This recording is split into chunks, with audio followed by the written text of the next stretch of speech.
Hello, kia ora, I'm Philip Duncan. It is Monday, the 3rd of November. Thank you for joining me as we take a look at the weather forecast for the first week of the month. Let's kick off with the satellite and lightning map, and there is not a lot to talk about in the New Zealand area at the moment. We've got a little bit of cloud, high cloud mostly here over in the east that you see in the blue shading, and elsewhere where it's sort of just the grey colours, lower level cloud, or even a touch of high cloud. But either way, there is not a lot of gloomy weather around the country at the moment. But north of us, lower pressure, thunderstorms, especially around Vanuatu, New Caledonia, not so many around Fiji, pretty clear in Tonga, and not too much going on in Samoa at the moment as well. But look at the front coming through Australia. There is a very large low pressure zone there. It's going to bring an unsettled Melbourne Cup day. What's new? Looks like showers and only a high of about 14 degrees for that tomorrow. But it's bringing some rain relief to the very dry parts of Australia. But for now, we are protected by high pressure, and this is it right here, stretching all the way back out into the Tasman Sea. So while there is a lot of low pressure in the Australian area, it's running into this big invisible brick wall. Not too much going on around the country today, but we do have a couple of windy areas, and they might get a little windier as we go in towards this evening. It's the lower southern part of the country, the southwest and southern parts, especially around Stewart Island, Foveaux Strait, also around Cook Strait, Wellington, and southern parts of Waited Upper as that windier nor'wester kicks on through. But elsewhere, mostly light winds as a result of the high, maybe a little bit of a breeze in some parts of the northeast and the very top of the country where there's been a bit of an easterly breeze blowing through over the last few days. So let's have a look at the frost risk. And as I said at the end of last week, with the placement of that high pressure zone, and it's going to drag down warmer winds or warmer air, the frost just melt away. So a bit of a frost risk on the tops of the mountains tomorrow morning. Not too many of you live there, so that's not much of a problem. And frost free as we go through to Wednesday, Thursday, and probably Friday as well, because we've got warmer airflows in the mix. So let's make sense of it all. Here is the big high as we go into Tuesday. It's drifting a little further east of the country, but there's also a high pressure centre west of Taranaki and west of the west coast, and that stretches down south of the country. So basically, the entire Tasman Sea has got a bit of a brick wall in it, so that low spinning around in Australia isn't really going to rush towards us because it's being held up by that high pressure belt in the New Zealand area. So the winds are westerly driven on Tuesday in a number of areas, perhaps still a bit of a light easterly around the far north, but many other places got a westerly flow moving through, and it may be a little breezy here and there on the outer edges of that high.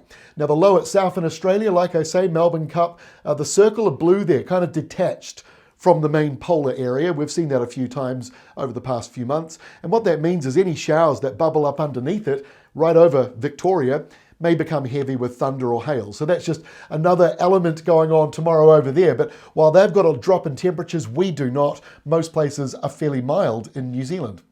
On Wednesday, no great deal of change. We've got high pressure still east of us, not so much west of us now. But because it is just holding on, light winds for the North Island, still a bit of a light easterly at the very top, north of the Bay of Islands, and a light westerly in other areas, which picks up a little further down around Southland and Otago. By the way, that westerly in Southland and Otago is subtropical to some degree. So it's not a cold day. That's why we're not seeing frosty weather around. And while we've got this big area of low pressure around Tasmania, the high pressure zone in New Zealand is sort of pushing it southwards. So it's not going to roll in over the top of us as you might expect. But what it does do on Thursday is as that low drops south of us and before the next high rolls on in, it encourages more windy westerlies in some areas. Nothing like what we've been seeing over previous weeks and months. But another surge of windy westerlies on Thursday, especially around Cook Strait and through the Southern Alps, and a wee bit of rain over on the west coast as well. But it's dry in most places, and in fact the North Island's got a subtropical airflow coming down for some areas in the north that will also keep temperatures up. So it's subtropical or a nor'wester. Either way, that's not a cold day. We do have a small low here south of Tonga. This one's not too much of a concern, but as I said in the Climate Watch video the other day, we are very close to having La Nina announced. And so lows like that one up here, that's what we would be expecting to see a little more of, but it's not looking very strong at this stage. So for now, westerly driven weather is still the main feature of our weather maps. So as we go to the end of the week, we're back to high pressure again, or at least starting to.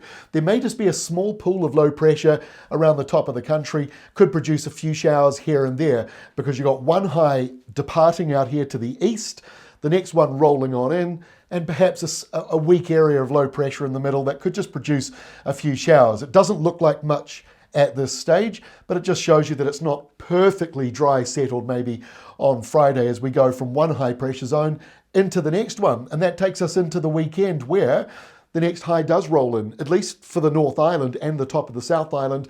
The further down the country you go, the closer you are to the polar boundary. But you might have noticed the polar boundary not coming in and over us anymore. It is dropping southwards. It's still coming in over Tassie and parts of Victoria, so it's not finished yet with these surges of spring-like coolness coming through.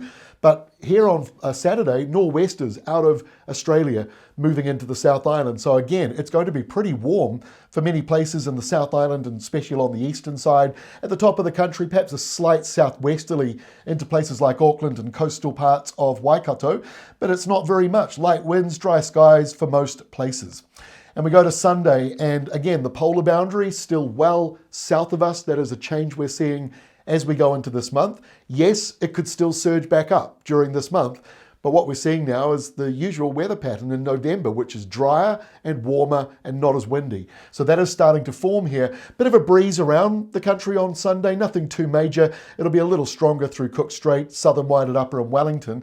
Otherwise, it's a pretty dry setup with just rain around Fiordland and Southwestland and maybe a few showers spilling over into parts of Southland and Otago. And here is the next 7 days rainfall, not very much. You see that bit of spillover down here. Some people say to me, why is the blue, they're all kind of close together. It's done on purpose because sort of that 10 to 30 millimetre mark moves around a lot when we get rain bands coming through because of our mountains and ranges. So we give it the same shading sort of in that 10 to 30 millimetre mark. But most of the rainfall is probably down towards the 10 millimetres in that darker blue shading because most of the country 0 to 5 to 10. So pretty dry this week coming up, but it's the west coast that sees the most rain, especially around Fiordland, Southwestland, up to about 100 millimetres in those areas, but probably nothing for places like Wairoa, Mahia and Gisborne as well. So large dry areas as we go through this week, thanks to all that high pressure that many of you have been asking for. That's all from me. I'll see you again tomorrow, Tuesday, as we update the forecast for Guy Fawkes on Wednesday and the Melbourne Cup, and also the rest of the week.